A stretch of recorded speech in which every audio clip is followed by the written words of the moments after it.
Well, good morning, everybody out there. Welcome to Hobby Hotline, episode number 284. And of course, you guys know me. I'm King NASCAR. And with me today is Victor, the rookie card specialist, and Stale Gum, our good buddy Chris. How you guys doing? All right. Great. So I wasn't scheduled to actually be the engineer today. I'm actually pinch hitting, so bear with me. I will do the best that I will actually do very well. So Yes, everything's going to be great. So I haven't seen you guys in a while. How was your holiday? Pretty good. I was Pretty good. sick, so not good. I did still not do getting much. over a sinus infection, so Yikes. That is not good. no. So we've already got a lot of comments this morning. Let me share a few comments.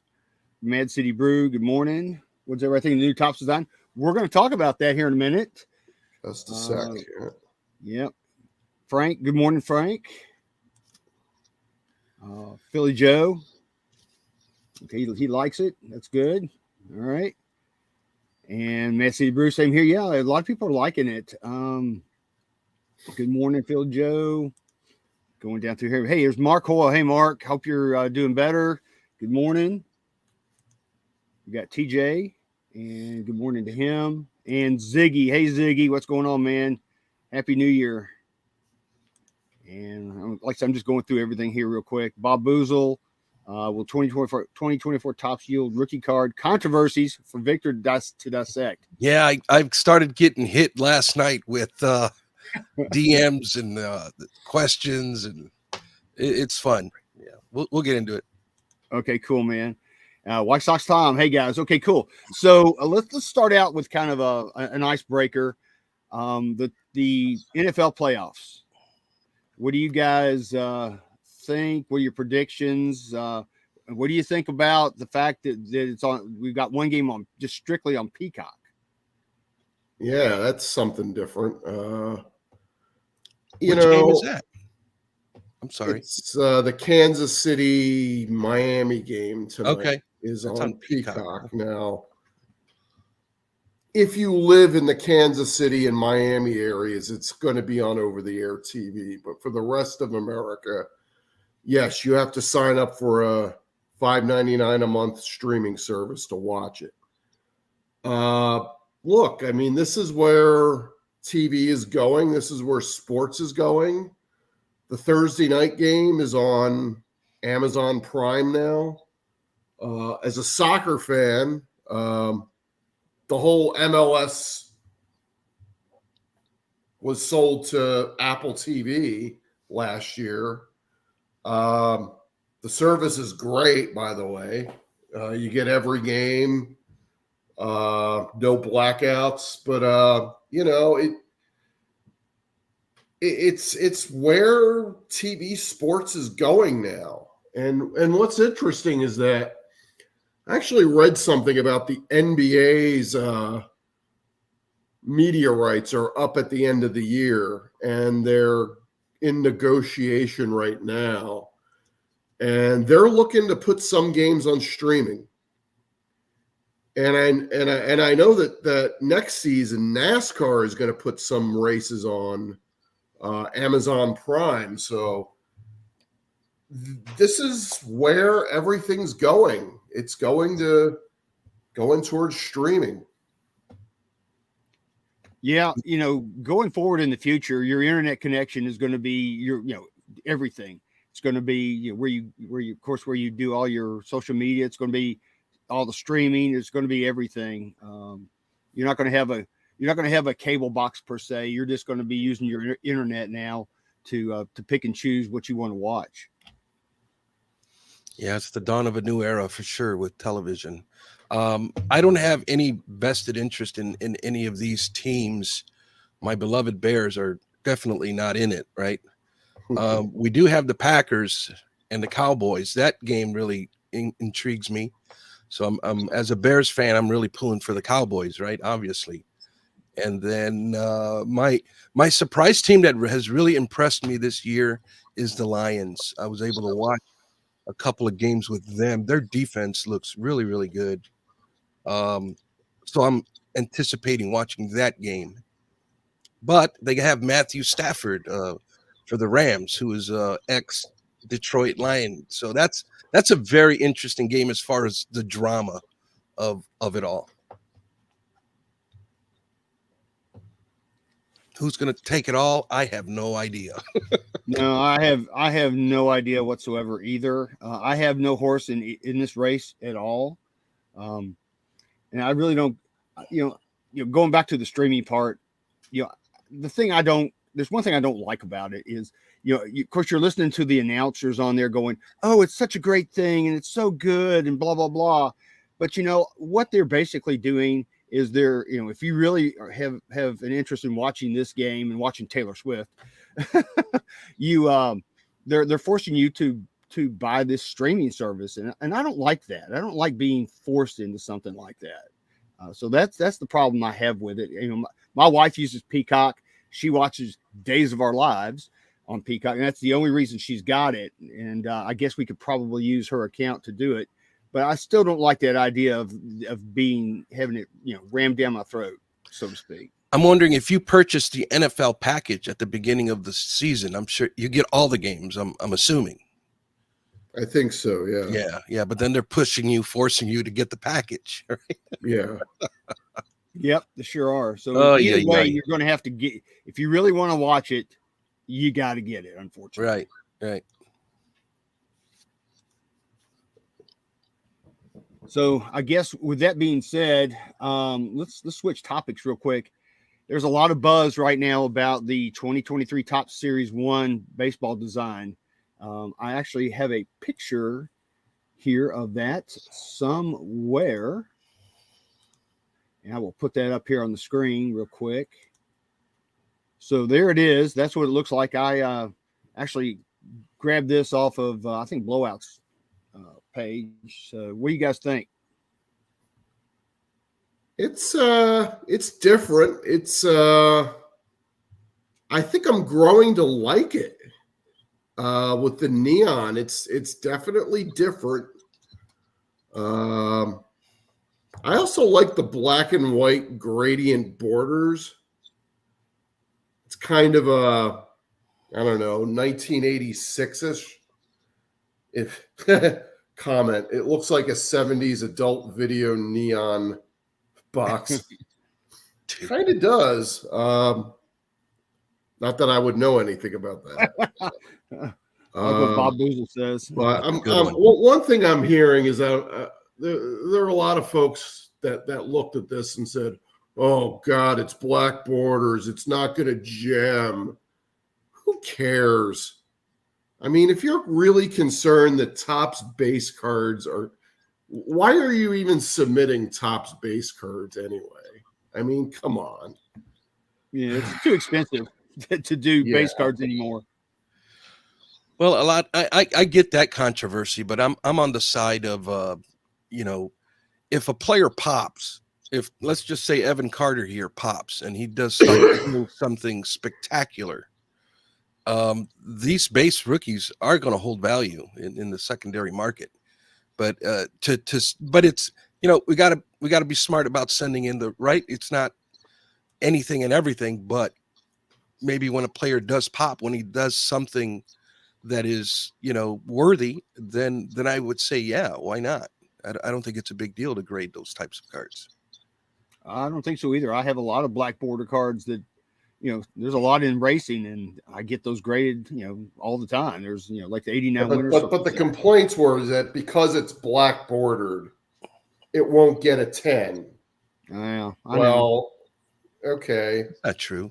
Who cares? I mean, it's going to be more, it's going to be challenging, right? To kind of not chip those or that sort of thing.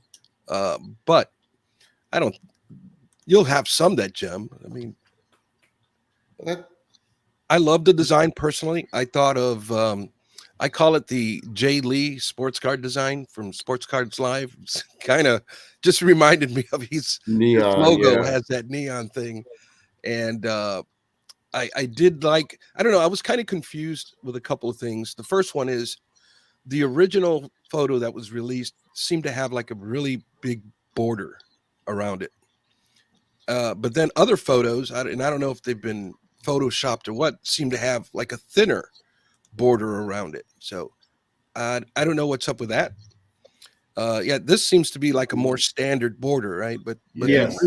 the original photo released by Topps had a much wider border. And you're talking about the Ellie De La Cruz.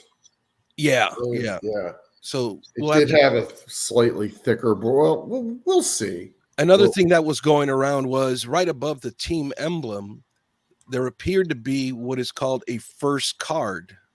And the photo that I saw was with the Ellie De La Cruz. Right above the team logo, there was a first card designation. What the heck is that about? I didn't see that. You didn't see that? Yeah. I don't know if that's like a right. You got to determine the source. Where is this photo coming from? Right. Now, I'm looking at Beckett right now, and I don't see a first. Yeah, I was going anywhere on the De La Cruz card. It was going around on Twitter last night. I got into some discussions about that. I don't know what that means. I wish Topps would maybe share that information with us. What is up with that? Why are we having rookie cards now with the rookie card logo and a first card designation? And I looked at Beckett database. Ellie De La Cruz has almost 2,000 cards already released of him. Yeah. And he should have had his rookie card in last year's product. Thank you. So. Thank you, Chris. Ay, people killing me. But I guess I got to determine, is that even real, and what is up with that? I'm assuming it's like the first edition release that they did last year. I'm assuming that's what this is, but I don't know. Maybe somebody in the chat knows. Well, when I look at it, I'm thinking of hot donuts now.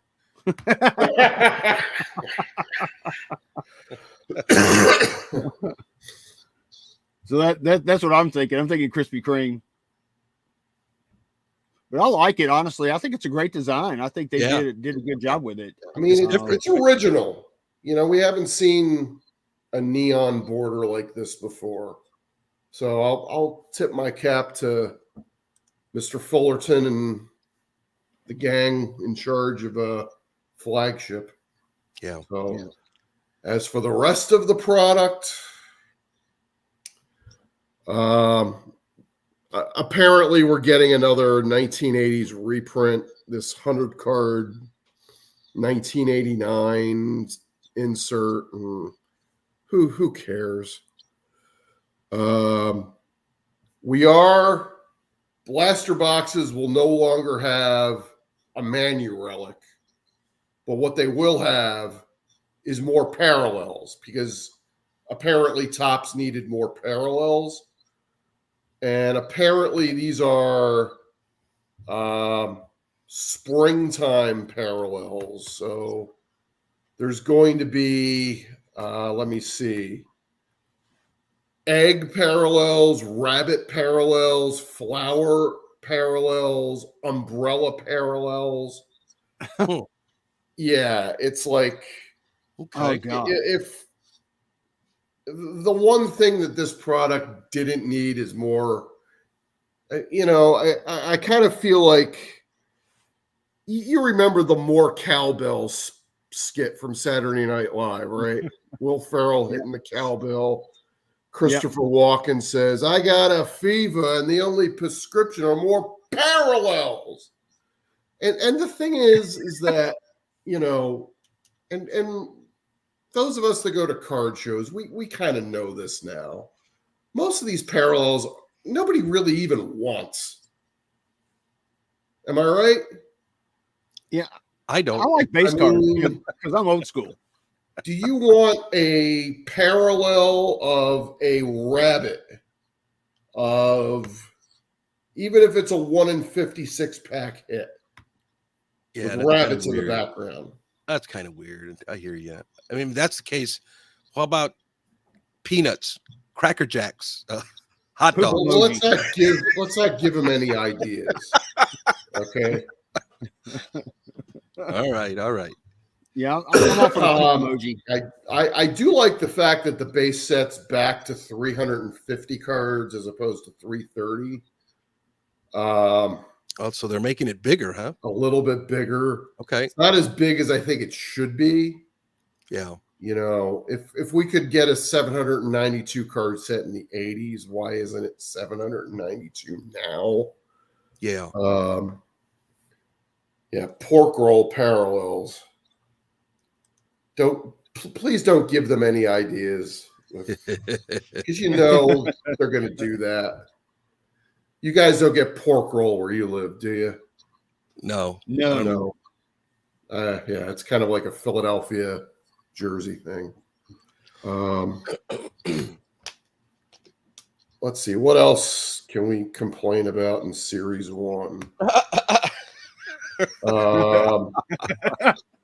At least you're honest. Yeah, 89 inserts, who cares? All Tops team, okay. Greatest hits, okay.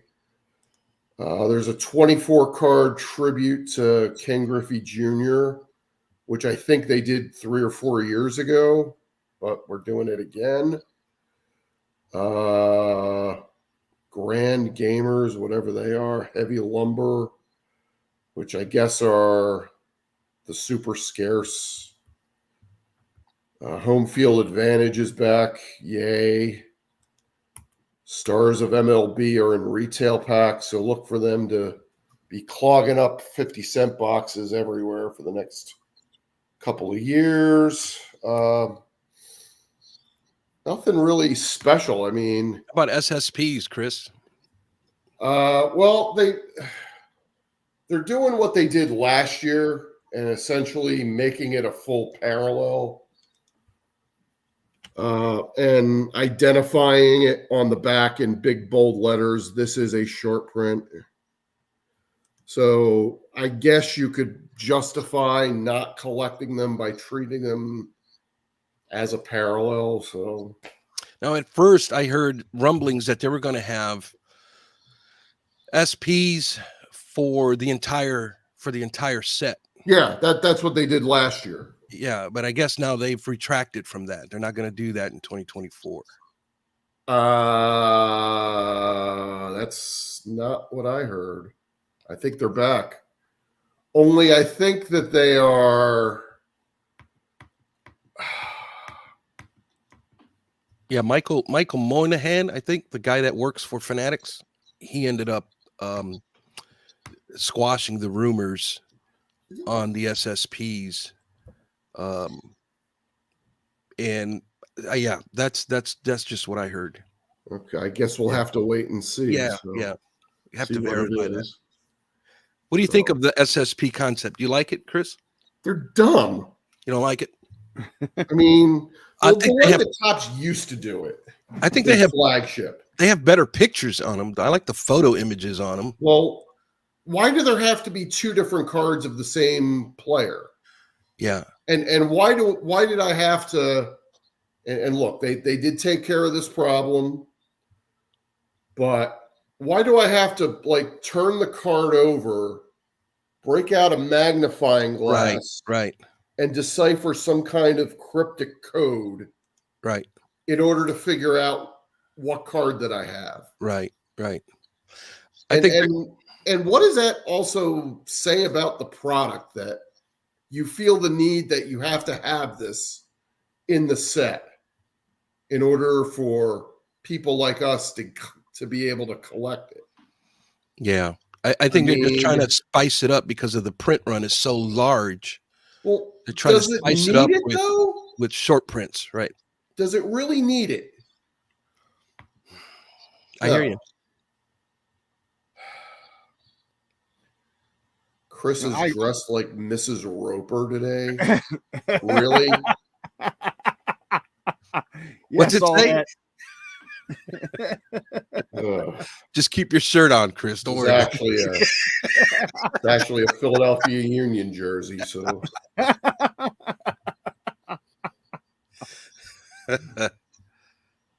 I want to go to a comment that John made. This comment right here: 10x the hobby means 10x dumbing down the hobby.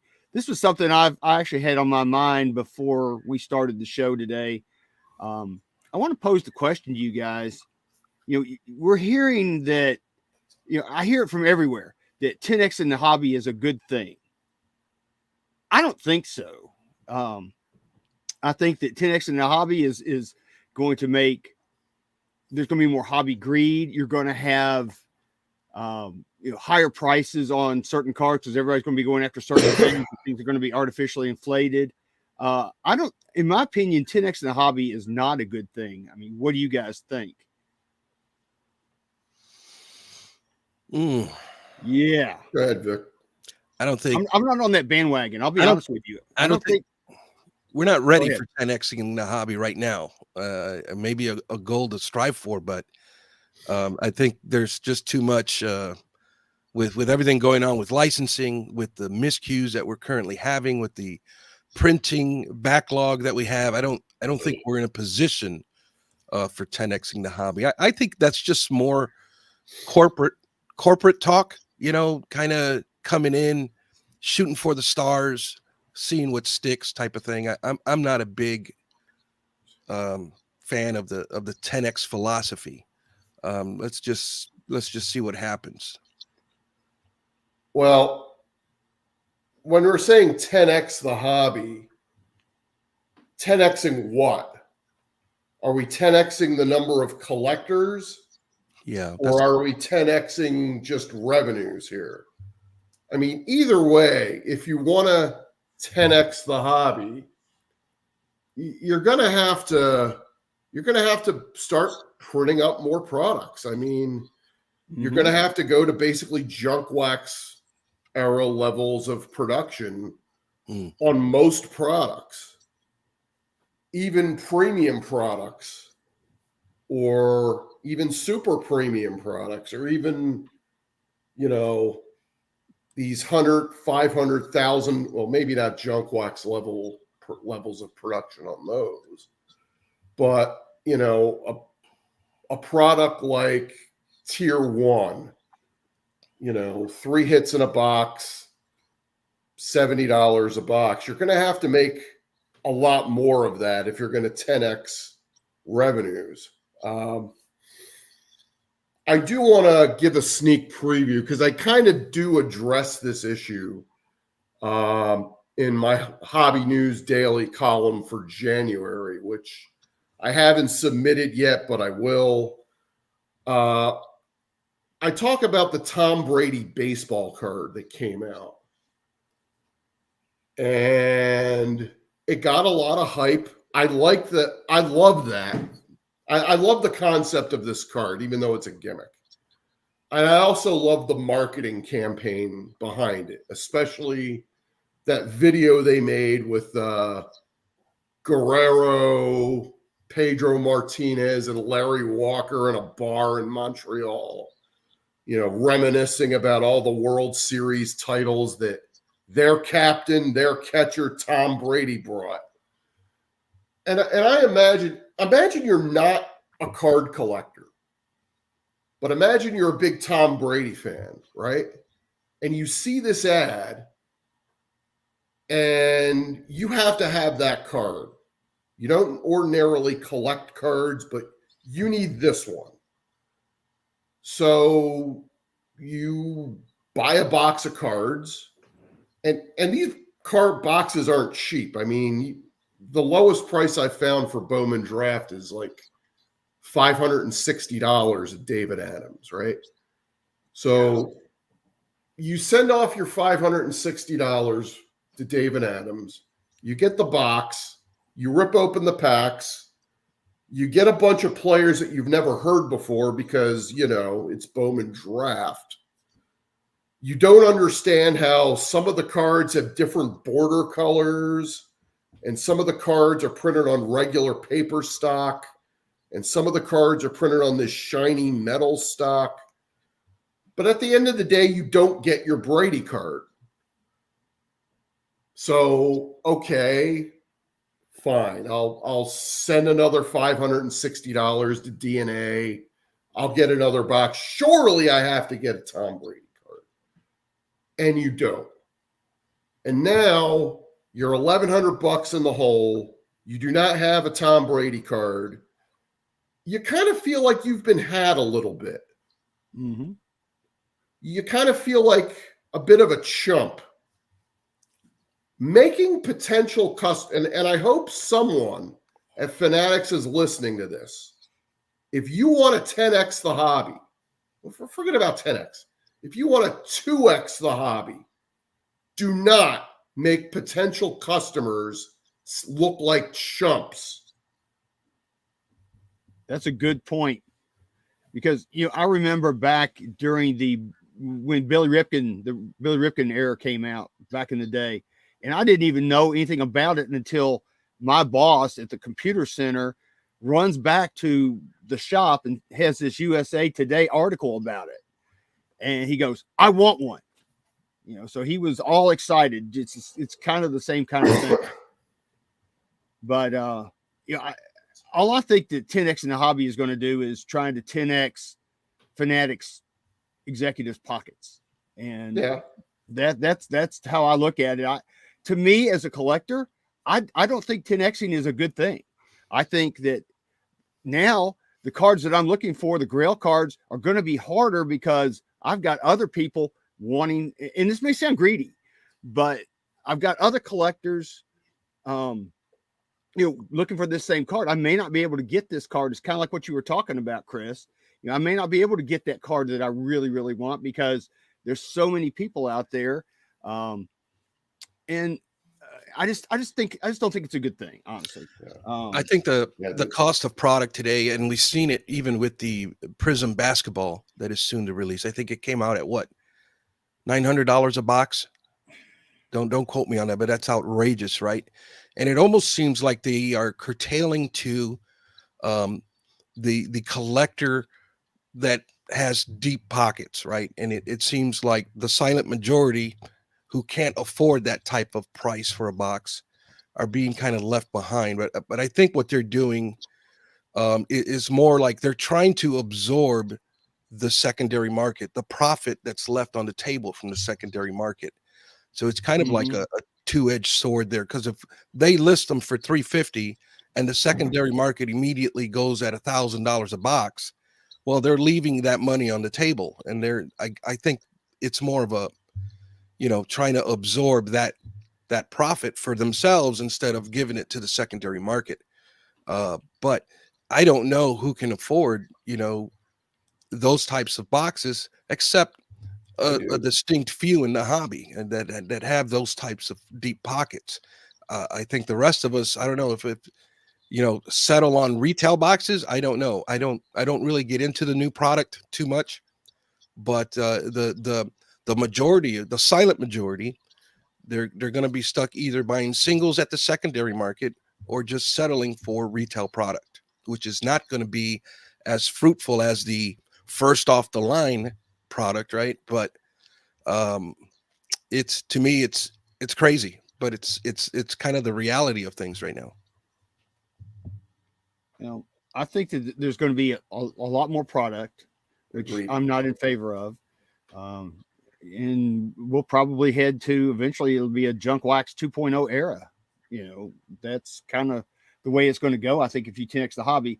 And I want folks to get into the hobby for the right reasons, not the get rich quick reasons, and not the flipper / hype beast mentality. I don't like that. I honestly do not like that. Of course, again, I've been collecting since 1971. So, I'm just a collector. People ask me all the time, "Hey man, what do you think your collection is worth?" I'm like, I have no idea. I collect because I love it, and it's fun. Yeah. So as long as people get into it for the right reasons, I guess I have less of a problem with it. But I think what you're going to find out is, like this Tom Brady card, that's all over the place. It's like what Chris said. Everybody's going to want to try to chase it. And then again, when they don't get it, they're going to be upset. They're going to leave the hobby. You're going to feel like they got burned. Yeah, exactly. Spending all this money on these boxes. I can remember when I was a kid buying 72 tops, buying a box of 72 tops. I could buy a box of 72 tops for $2.40 or whatever. I think there were 24 packs and 10 cents. I mean, you could earn that kind of money by doing chores around the neighborhood, but you can't buy boxes now by doing chores around the neighborhood. It's just not, you just can't do it. So I failed to mention this, but the Brady card is like a 1 in every 2,700 pack hit. Wow. So, and you only get 12 packs in a box for your $550. So, yeah. 10X in the hobby, baby. Yeah. X, baby. Yeah, again, like I said, we'll see what happens. I don't think it's achievable. I don't think you're going to get enough people in here to sustain that kind of level. I think the collectors that you have now, it's kind of like Dr. Beckett says, you want to see a gradual increase. You don't want to see this quick jump from now to next year having 10 times the collectors, because if you do, 9X of them are going to leave, or whatever. So I just don't think it's feasible. I don't think it's good for the hobby, honestly. I like Rex makes a couple of good comments there. If you want to highlight those, Logan. All right. Coming from a card shop owner himself, a guy who's in the front lines, right? So those opinions are typically carry some weight for me. Right around the 10:30 a.m. mark. This is this one right here. Yeah, Rex says that 10X is not achievable in his opinion. In his circle of friends and family, almost all of them are sports fans of some sort. Some even gamble on sports, but only a small percentage have interest in collecting. And that's true. I mean, I know a lot of sports fans that, I'll mention collecting to them and they're like, I don't care about that. That's not what I want to do. I mean, I think you have to have that collecting gene, like Dr. Beckett says.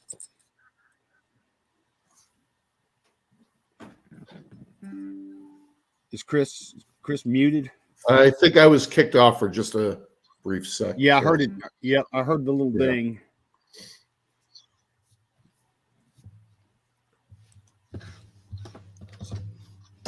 So what else you guys want to talk about real quick? Well, we got a couple of contract announcements, some big names switching things up. Oh yeah, we've got Tiger Woods, and we've got LeBron and Lil Bronny. Yeah. So what do y'all think about that dual autographed card with LeBron and Bronny? Well, most of us are never going to be able to collect that card because it's a 1 of 1. Right. Gimmick. I'm pretty sure that they're going to be much more attainable parallels of that card, but this is kind of big because LeBron James has been exclusive to Upper Deck for really since the beginning of his career, and now for the first time he's going to be signing for another company.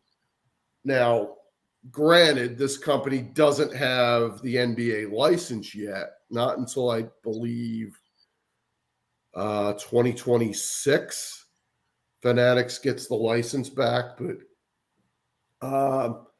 I think we can expect to see LeBron James autographs, not just in basketball products with his son, but I think we'll see a lot of LeBron James cards in a lot of the baseball sets this year. I think he's a shoo-in for Allen and Ginter. I think a few other high-end products you might see him in, like maybe a triple threads or maybe a tier 1, or even might even be a transcendent autograph. Granted, he won't be in his NBA uniform. I believe that the dual autograph with his son depicts him in his high school uniform. I'm sure that high school is making out pretty well with the licensing. But, it's kind of a changing of the guard. I mean, Upper Deck has lost the NBA license, what, in 2010? And what have they done with LeBron over the last dozen or so years? I mean, really the only LeBron autographs you can find were in products like Goodwin Champions or Gaudy. So Yeah, they'll probably put him on an F1 release as well. There'll be some kind of deal where he's in an F1 race or something. And yeah. we'll have an F1. He'll be in with all the other celebrities that show up and walk the paddock and take a picture. And I think I think it's a big signing too. It really is. It's huge.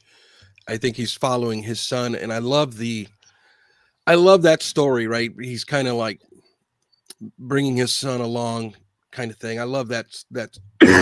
But I do think this is more like it's a gimmick. This dual card, right? And it seems like the pattern that Fanatics is using is have that big card, that real big chase, and that's going to generate the sell of the product. Except the problem is when you pull the big card on the first day of release, yeah, that plan kind of backfires on you, right? But now it begs the question: what about Jordan? I don't think Jordan is kind of committed to his brands, and Nike and Upper Deck have been his. Yeah, I don't see him moving. I hope he does. Don't get me wrong; it would be awesome, but at least for the immediate, I don't see it happening. Me neither. Yeah, and of course, Michael Jordan, he co-owns a NASCAR Cup team as well with Denny Hamlin, and they just built this really nice new state-of-the-art shop. You should see pictures of it. It's quite impressive. So I would love to see more cards, but they're not going to be able to do anything. Panini won't be able to do anything with that license of Michael Jordan, so we won't have any Michael Jordan cards in NASCAR. It would be cool. So what about Tiger Woods switching or leaving Nike? Did he leave voluntarily, or was this a something that Nike said bye-bye? I mean, I don't know. Did they sign his son? Did Nike sign his son? I mean, I don't. I don't know. I don't see how they would let this guy walk away. It had to be something that he wanted, because he's still active in golf. His son is an up and coming to the league. Why would they let him go? I don't know. There's more to that story, I believe. Was Nike really getting its money's worth though with Tiger Woods? I mean, I read that over the 27 years that Tiger was part of Nike, they paid him almost $500 million. Wow. How many golf shoes did they sell? Yeah. Or red shirts? Great point. How many golf balls and drivers did Nike sell during that period? I mean, I think Nike was in golf before Tiger, but all they made were shoes and apparel, but they didn't make equipment. And I think years ago, Tiger stopped using Nike equipment. Right. I don't even think Nike even makes clubs anymore. So the return on investment is just not there for Tiger. Yeah. Because the marketing stuff doesn't really sell too much with golf. Yeah. You don't see people wearing, right, Air Tiger 1s or whatever. That's a great point. Yeah, catching up on some of these comments. I'm way behind on some of them. I'm going to go back to a comment that I saw. Let's see. I thought I had started. But looking at some of these comments, John says, I would think Nike paid Tiger more than $500 million. I would too. I think it's probably more than that. I mean, because, I remember a time when they were talking about Tiger Woods being the first billionaire athlete. Not only that, the liability of what Tiger has been the last, decade or so, the Yeah. fires that Nikes have had to put out Mhm. with all of his personal stuff, right? Very He true. really hasn't played much over the last decade either. Yeah. Yeah, I like Yeah, this. comment. Nike stopped making clubs in 2016-17. Wow. Yeah, So it's been a while now. So the handwriting was on the wall back pretty then. much. Yeah.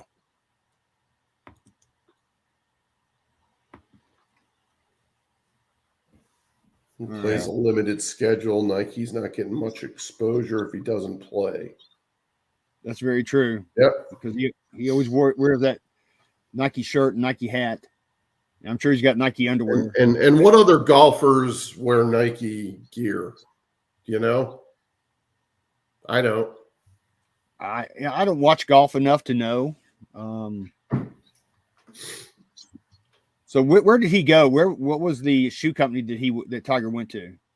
I don't know. It was a different. I think he started playing TaylorMade clubs.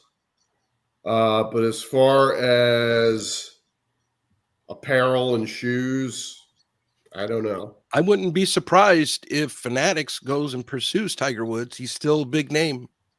He's still a GOAT. But he's He is. also Upper Deck exclusive. The body But, of work. you know, Oh, he's also Upper Deck exclusive. That's right. Yeah. That's right. he's wearing FootJoys. So with all of these, with LeBron and everything leaving Upper Deck and everything, do you guys think that this is also a play by Fanatics to kind of put the hurt on Upper Deck? I mean, what are your thoughts on that? Go ahead, Victor. I don't know, man. Possibly. Yeah, because they're playing some hardball. So You don't think that Fanatics wouldn't want the trading card rights to Tiger Woods? I'm sure they would. I'm sure they would. They want everything. Why not? I mean, let's add Tiger Woods to the portfolio. Let's throw enough money at Michael Jordan, see if he budges. Who knows? I mean, it seems like there's a lot of money being thrown around to get these elite athletes to sign with Fanatics. Yeah, so I mean, Fanatics wants to be the end all be all. They want to be the Amazon.com for sports. And they're winning for now. I just don't see that. I don't know how that trend can continue, but we will see. Let's see. Wonder if Rolex has dropped Tiger yet. I do not know. Has anybody heard? You guys know anything about that? It's a good question. What are Tiger Woods'? Well, he's got a lot of high dollar sponsors. So Chris is Googling. We'll move on. Yeah, he's wearing FootJoy shoes. That's it. Thanks, Frank. Appreciate that. Payless shoes. I like that. Let's see. He has a lucrative deal with Monster Energy.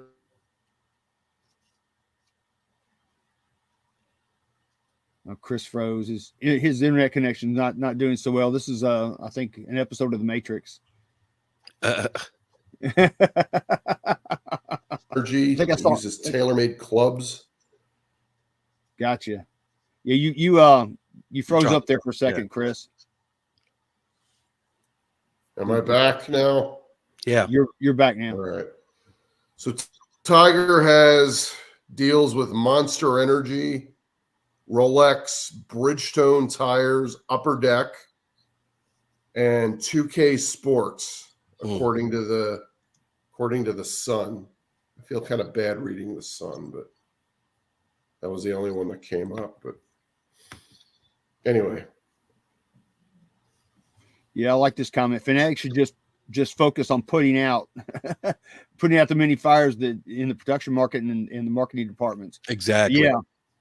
Exactly. There's been a lot of issues, a lot of stuff being backdoored somehow with people getting out with some of these cards. That's that's bad for the hobby. And let me tell a quick story. Back in the 80s, of course, Donruss manufactured here in Memphis, and I was at one of the LCSs, and this lady walks in asking the shop owner if he bought cards. And he said, "Yeah, it just depends on what you got." She literally reaches into her bra and pulls out these autographed Cal Ripken Jr. cards, a stack of them. And the owner goes, "I'm sorry, I'm not interested." But apparently this woman had worked at Donruss downtown, and just, "Hey, here's a stack of Cal Ripken Jr. autograph cards. I'm going to stick these down here and see what I can do with them because I heard they're valuable." So that kind of thing's been going on for quite some time, and it, it's sometimes it's very hard to control because you can't. There's only so many body places you can. I think you can search. Yeah. Especially these days, you just can't go in and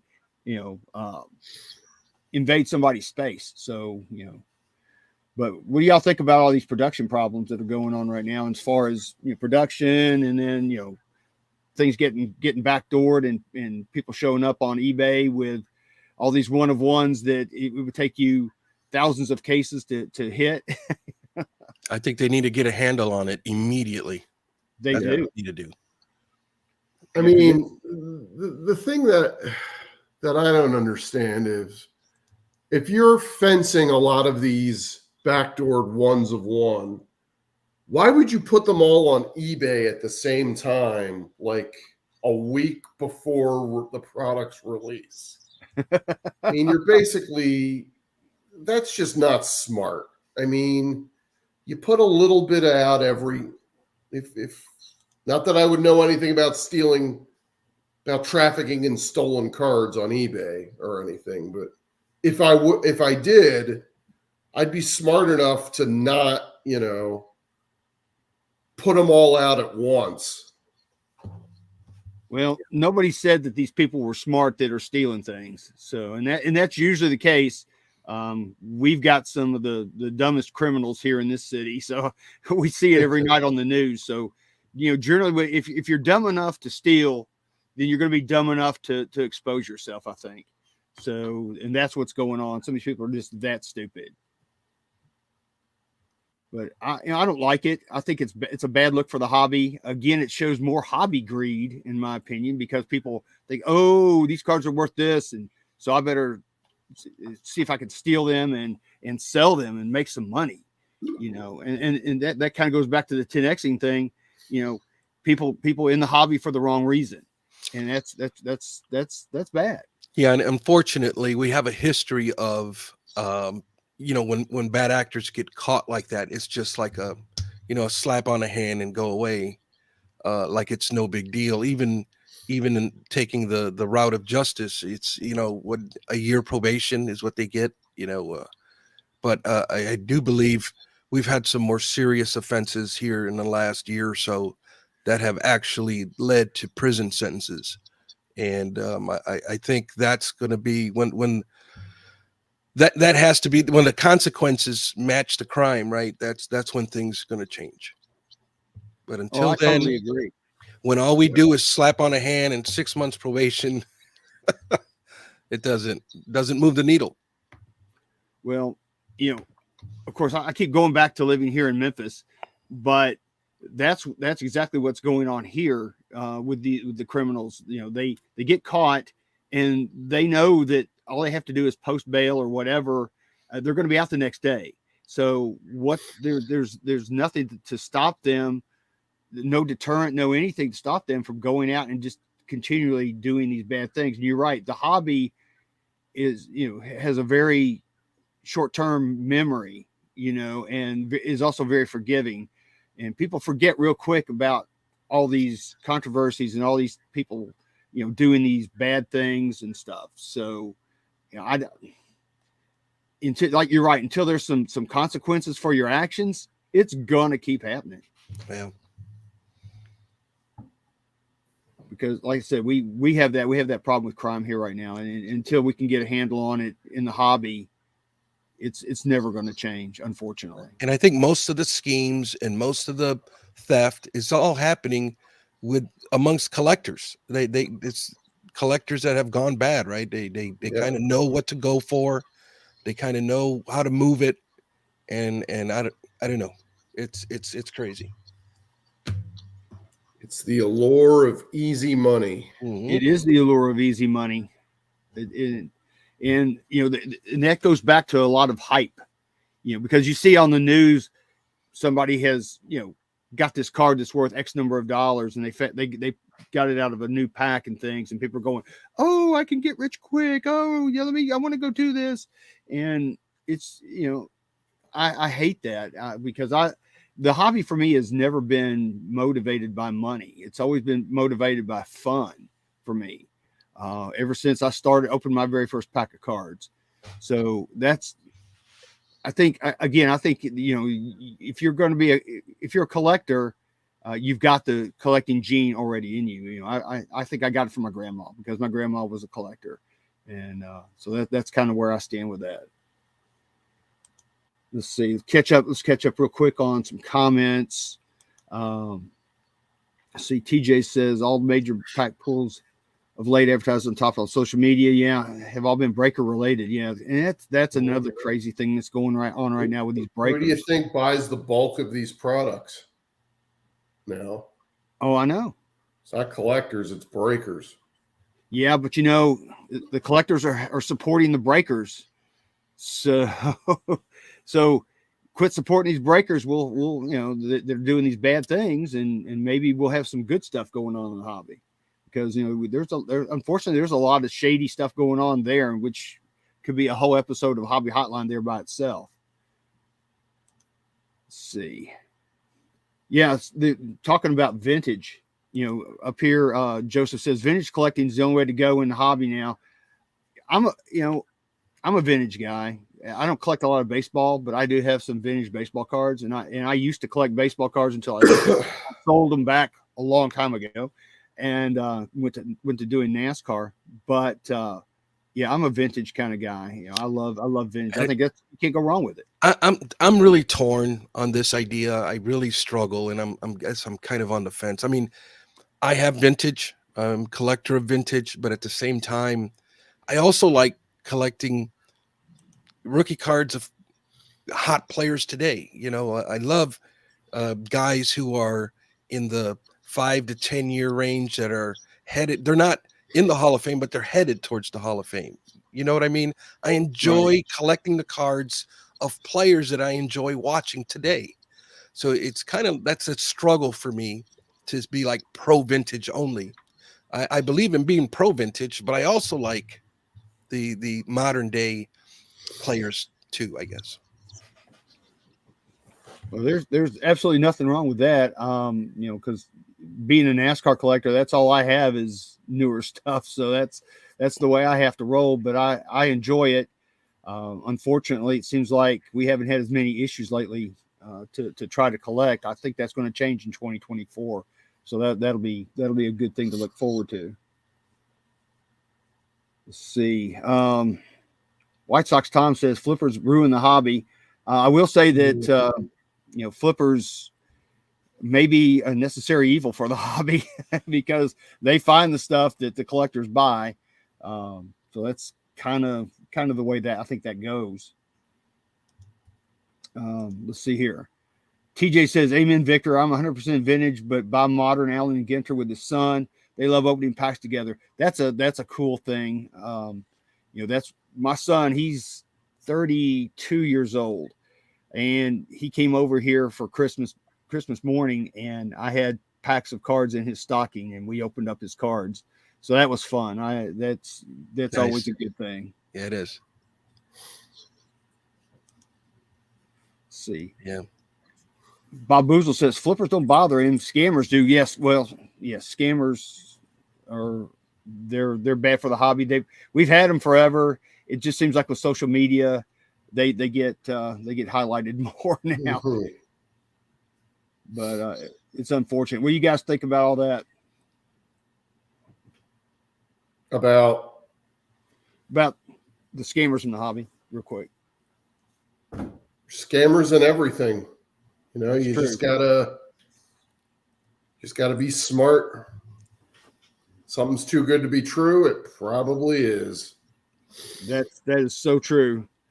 You know, I see a lot of fake Dale Earnhardt Sr. autographs on eBay. And people are always asking me or Val, you know, is this real or not? And of course, we can tell pretty quick if it's real or not. So yeah, there's a lot of people trying to make a quick buck by scamming for sure. Real quick, I've got the official Boston Terrier of Hobby Hotline just showed up. All right. Say hi, Bella. There you go. All right. All right. I guess one of the things I do have, it's kind of a personal thing with me and Val on our show on NASCAR Radio. We're kind of taking a cue from Victor on his baseball card Hall of Fame. We're doing a racing card Hall of Fame, and I'll show you the QR code we've got real quick. I'll talk about it. We're currently doing a racing card Hall of Fame. We've got 40 cards on the ballot, and you can vote for your top 10 cards. We took all the nominees that were submitted by all of our listeners and watchers from NASCAR Radio. But anyway, if you want to go out there and vote, check it out. It's bit.ly/RCHOF ballot. And it's going to ask you for a password. And the password is RCHOF in all caps. So go out there, check it out. If you guys like racing and like racing cards, we'd appreciate you guys voting for the Racing Card Hall of Fame. That would be really, really cool. Now, is this exclusively just NASCAR cards? You're not going to have like Formula One or no? That's a good question, NASCAR. Chris. No, it's all racing. It could be cards from even airplane racing. There were none nominated, but we've got Formula One, we've got drag racing, we've got NASCAR on there. So it's the racing card. It's not the NASCAR card Hall of Fame. It's the Racing Card Hall of Fame. But again, like I said, we took a cue from Victor on doing that. Well, yeah, no, and it's the Sports Card Hall of Fame Network. It was actually started by Ray Fonio. But I love the concept. I wish you would have said something. We would have loved to partner with you in this endeavor, and we could have really. I just found out about it here recently, but keep that in mind in the future. But I love the concept because I always am intrigued with getting certain cards, like racing, for instance. I don't have any, to be honest with you, but I wouldn't mind dabbling in if I just only knew what to get. Right. I would love to pick up a card and add it to my PC. And I think this avenue, this is why I'm really looking forward to the result, because it's what the hobby says, right? It's what the hobby has deemed as the best cards for this genre.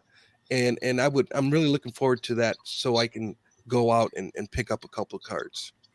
So yeah, we with that being said, we've had the racing card community completely involved with this ever since the inception of it. We took nominations from everybody, and then we have a 5-panel crew that we went through, and we took all the nominations, and like if there were certain cards that everybody nominated, and there were certain cards that very few got nominated. So we actually went by the vote totals and the nomination totals of how many cards were nominated. Then that's how we made our list of 40, and because I think we had a list of like 83 cards total, but we narrowed it down to the 40, and then of course now we're going to narrow it down to the 10 with the first class in 2024 of the Racing Card Hall of Fame. So exciting, awesome. So it's going to be fun. It's and again, we used your idea with the Google Docs. That worked out very, very well. There you go. So I like that. Like I said, I kind of stole a lot of it from you guys. Imitation is the highest form of flattery, right? Yeah. We appreciate you guys doing the hard work on the front end, and we just kind of copied it. But good luck to you on that. All right, thanks. Well, it looks like we're getting close to the end here, guys. We've had a great show. You guys have any parting comments, anything, where people can find you on social media, that kind of thing?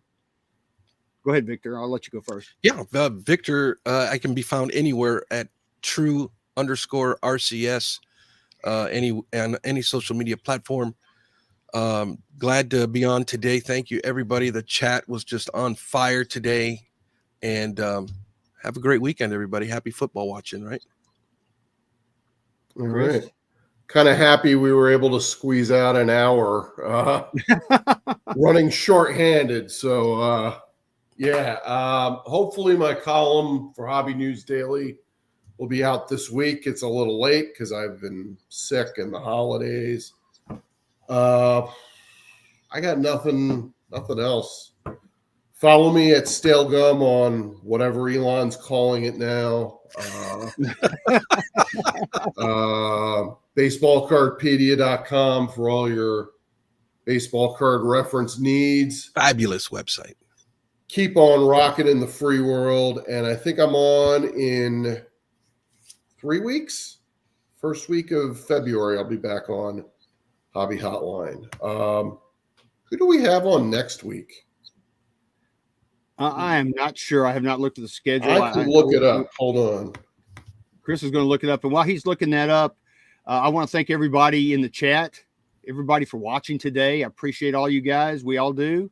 You can find me. I'm at King NASCAR on Twitter mostly. You can find me on Facebook, but I don't talk about much of the hobby on Facebook. All my hobby stuff's on Twitter. And we also do NASCAR radio with Val Mars and myself. So check that out. And also check out the Racing Card Hall of Fame. All right. And 1 week from today, we'll have Danny Black, Mike Moynihan, and Adam from Heroes for Sale. Okay. Pretty good. Yeah, good lineup. All right. All right, guys. I thank you guys for really helping me out today with all this engineering and everything that I was doing. And with that, we will check you folks later. All right. Go Birds.